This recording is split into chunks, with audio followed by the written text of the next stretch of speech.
The GK objective biology channel. तो हम discuss कर रहे हैं नीट यूजी 2019 फिजिक्स का पेपर।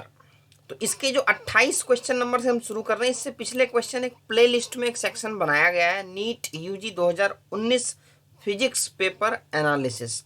तो उसमें सारी की सारी तुम्हें मिल जाएगी, 1 से लेके जो 45 तक तुम्हें सारी वीडियोस उसमें मिल जाएगी। तो जो रह गए थे वो हम अभी कर रहे हैं।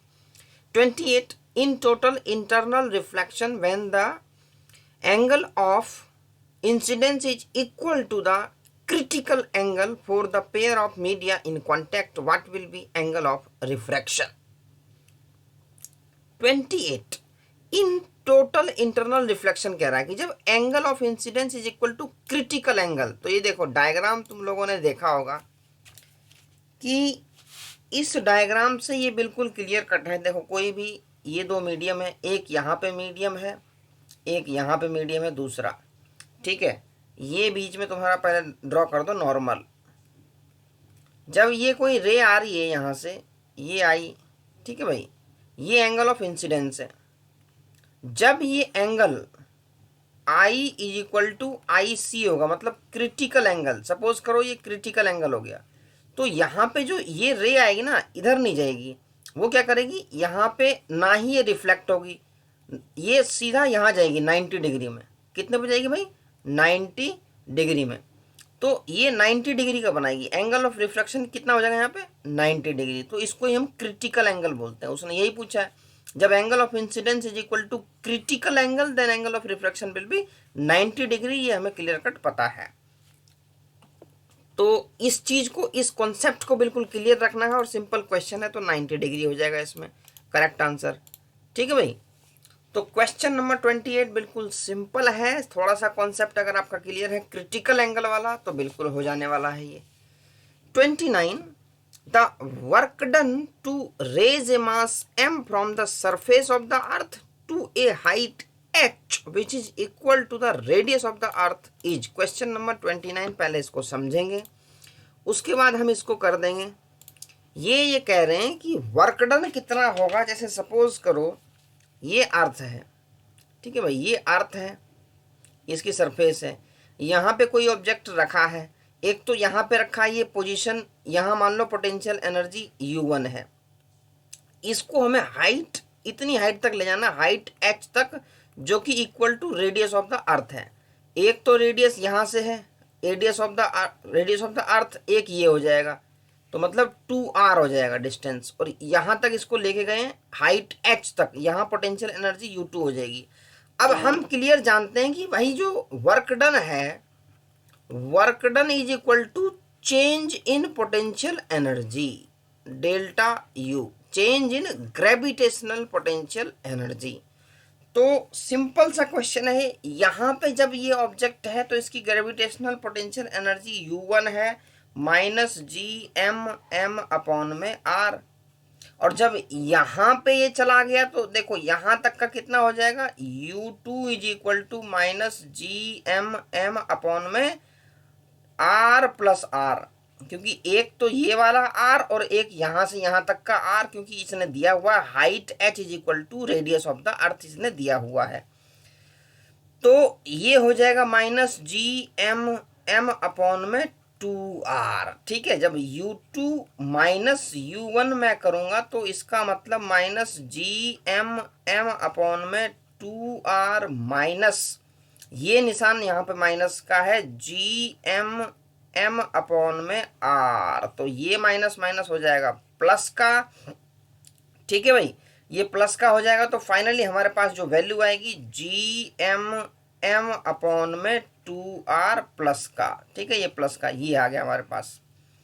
तो अभी भी आंसर नहीं निकला है हमारा। एक तुमने फॉर्मूला पढ़ा होगा clear cut, G is equal to GM upon में r स्क्वायर, ये रिलेशन तुम्हें पता होना चाहिए ये पे। तो हम यहाँ पे क्या करेंगे, GM is equal to GR square हम यहाँ पे पुट कर देंगे, तो GR square into M divided by 2R, यहाँ पे GM की जगह मैंने ये वैल्यू पुट कर दी, तो R से ये R गया तो क्या हो गया, ये टोटल हो गया G, ठीक है, आर एम अपॉन में 2, तो हमें कौन सा ऑप्शन चूज करना है, हमें ऑप्शन चूज करना है 1/2 mg/r वाला, ठीक है। तो ये वाला ऑप्शन हमें चूज करना है, बिल्कुल सिंपल क्वेश्चन है ये। 1/2 mgr ऑप्शन नंबर 3 में है, तो करेक्ट आंसर हमारा ऑप्शन नंबर 3 हो जाएगा। मतलब work done is equal to change in gravitational potential energy from raising the height from surface to the particular height. 29 हो गया। 30, ये क्वेश्चन डिफिकल्ट है भाई, ये समझने वाला। 30, when an object is shot from the bottom of a long smooth inclined plane, यहाँ पे inclined plane का क्वेश्चन है ये, kept at an angle of 60 degree, पहले 60 पे रखा गया है with horizontal, it can travel distance x1, जब 60 वाला था तो डिस्टेंस x1 हुआ। उसके बाद when the inclination डिक्रीज कर दिया गया 30 पे, same object is shot with the same velocity, it can travel x2, जब 30 किया गया तो डिस्टेंस x2 किया। इस पे पूछ रहा है कि भाई x1 रेज टू x2 क्या होगा, क्वेश्चन नंबर 30। ये क्वेश्चन थोड़ा सा समझने वाला है, क्वेश्चन नंबर 30। तो इंक्लाइंड प्लेन का क्वेश्चन है, सिचुएशन 2 है हमारे पास।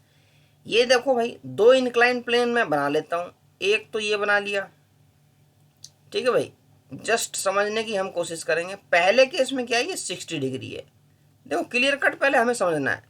केस 1, केस सेकंड क्या है भाई, ये इंक्लाइनेशन घटा के 30 कर दिया गया है, ये इंक्लाइनेशन घटा के 30 डिग्री कर दिया गया है, ठीक है भाई, यहाँ 30 डिग्री कर दिया गया है। तो सेम ऑब्जेक्ट है, उसको धकेलना है ऊपर की तरफ, ठीक है, यहाँ से ऊपर की तरफ ऐसे ढकेलना है, यहाँ से भी ढकेलना है। यहाँ पे डिस्टेंस x1 ट्रेवल करेगा, यहाँ पे x2। उसने हमसे पूछा भाई x1 अपॉन में x2 क्या आएगा, ये हमसे पूछा है।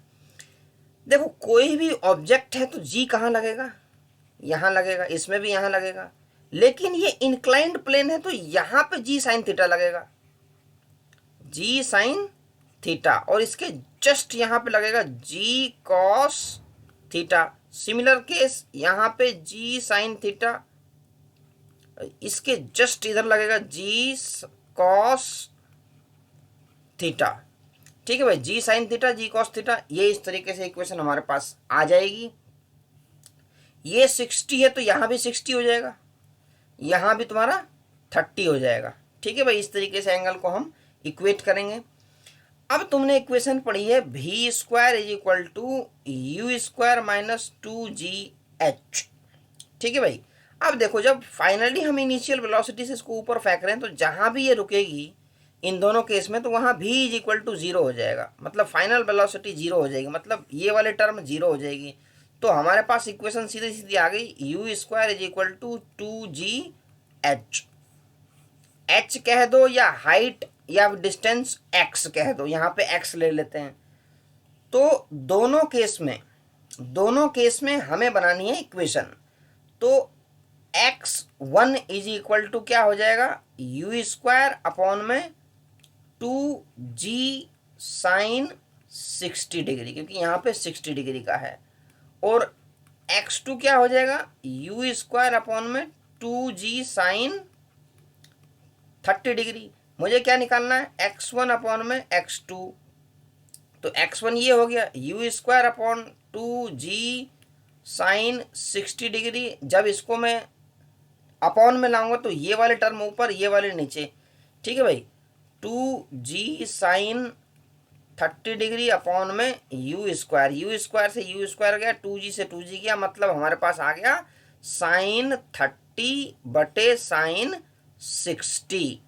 साइन 30 की वैल्यू कितनी होती है भाई, 1/2, ठीक है, और साइन 60 कितनी होती है, √3/2। ये सबसे ऊपर जाएगा, ये यहाँ जाएगा, तो ये हो गया 2 अपॉन में 2√3, 2 से 2 डिवाइड हो जाएगा, 1 अपॉन √3 हमारा रेशो आ जाएगा डिस्टेंस का, ठीक है, 1 अपॉन √3। तो फाइनल हमारा आंसर इसमें आ चुका है 1/√3, इसमें हमने रेशो निकाल दिया है। तो 3 क्वेश्चन कर लिए फिर से। तो प्ले लिस्ट में सारी वीडियोस पढ़ी हैं, 27 नंबर तक वहाँ ऑलरेडी पढ़ी हैं, तो 2019 का हमें कंप्लीट करना है। जितने भी प्रीवियस ईयर क्वेश्चन है सारे कंप्लीट करने हैं। तो फटाफट से चैनल को सब्सक्राइब कर दो, बिल्कुल बढ़िया वीडियोस नीट के लिए डायरेक्टली हेल्पफुल होने वाली है।